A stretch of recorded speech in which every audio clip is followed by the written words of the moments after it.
What if I told you that one man, armed with nothing but math, physics, and a few wild inventions, managed to hold off the most powerful army in the ancient world? In 214 BC, Rome was unstoppable. Their legions had crushed kingdoms, destroyed armies, and dominated the Mediterranean. When they sailed toward the wealthy Greek city of Syracuse, victory seemed guaranteed. But something unexpected happened.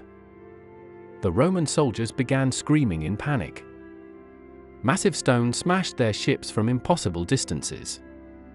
Giant claws lifted vessels out of the sea like toys. And strange mirrors, at least according to legend, seemed to set ships on fire. Behind all of this chaos stood a quiet, elderly mathematician named Archimedes. And by the end of this story, you'll see how one brilliant mind turned science into a weapon powerful enough to stop Rome itself. The story begins during the Second Punic War, the massive conflict between Rome and Carthage. While Hannibal was marching across Italy, Rome was trying to secure control of the Mediterranean. Syracuse, located on the island of Sicily, was one of the richest and most strategic cities in the region. For years, it had been a Roman ally.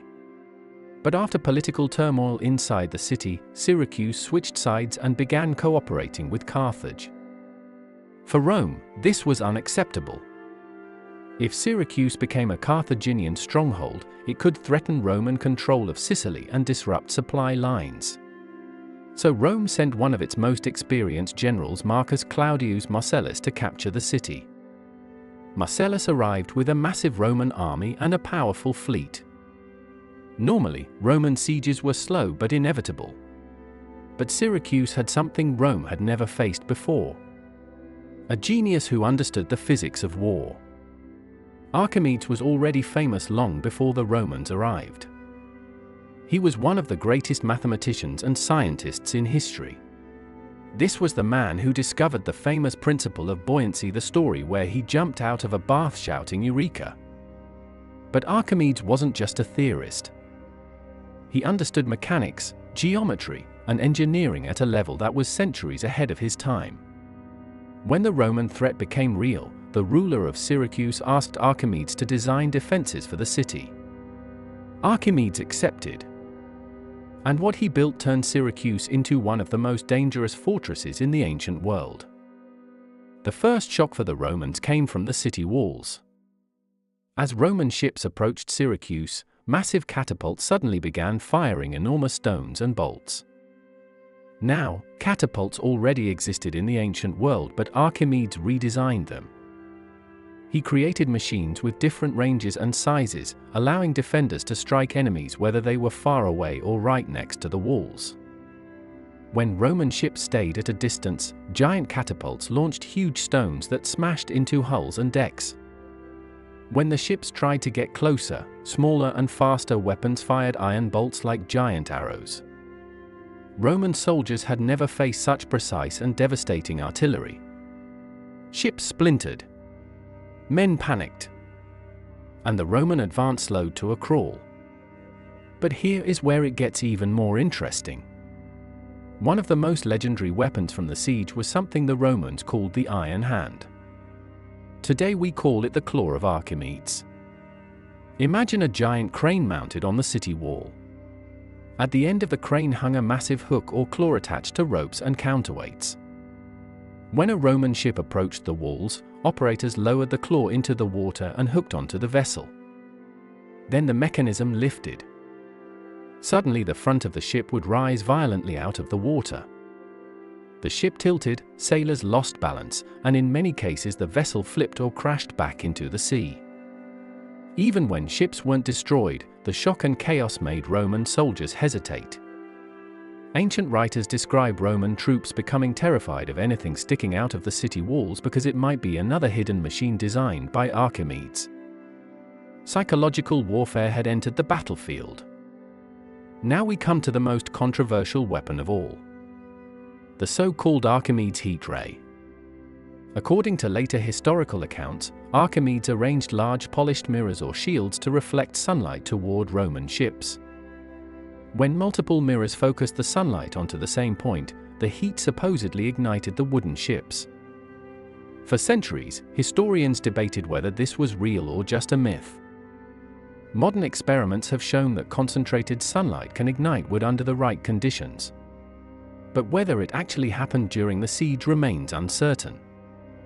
Still, the story became legendary. And even if the mirrors weren't widely used, the idea perfectly captured how people saw Archimedes, a man whose knowledge of science seemed almost magical.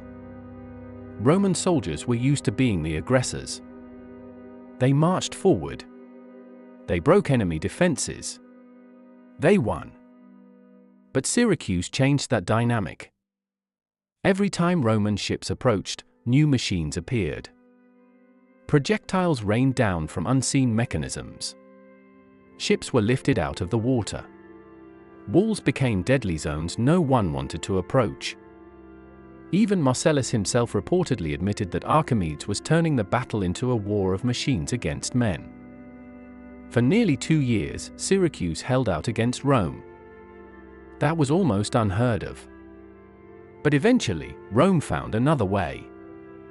In 212 BC, during a festival inside the city, Roman forces noticed something unusual. Some of the defensive guards had become relaxed. Taking advantage of the moment, Roman troops secretly scaled a section of the wall at night and managed to open the gates from inside. Once Roman soldiers were inside the city, the siege effectively ended. Street fighting followed, and Syracuse eventually fell to Roman control. But even in victory, Marcellus gave a surprising order. He commanded his soldiers to spare Archimedes. He wanted the genius captured alive. Unfortunately, events didn't go as planned. According to historical accounts, Archimedes was so absorbed in solving a mathematical problem that he barely noticed the Roman invasion. A Roman soldier encountered him during the chaos. The soldier ordered him to come along. Archimedes reportedly replied with something like, "Do not disturb my circles," referring to the geometric diagrams he was studying. The impatient soldier killed him on the spot. When Marcellus learned what happened, he was furious. Rome had conquered the city, but the greatest mind in it was gone forever. The Siege of Syracuse wasn't just another ancient battle.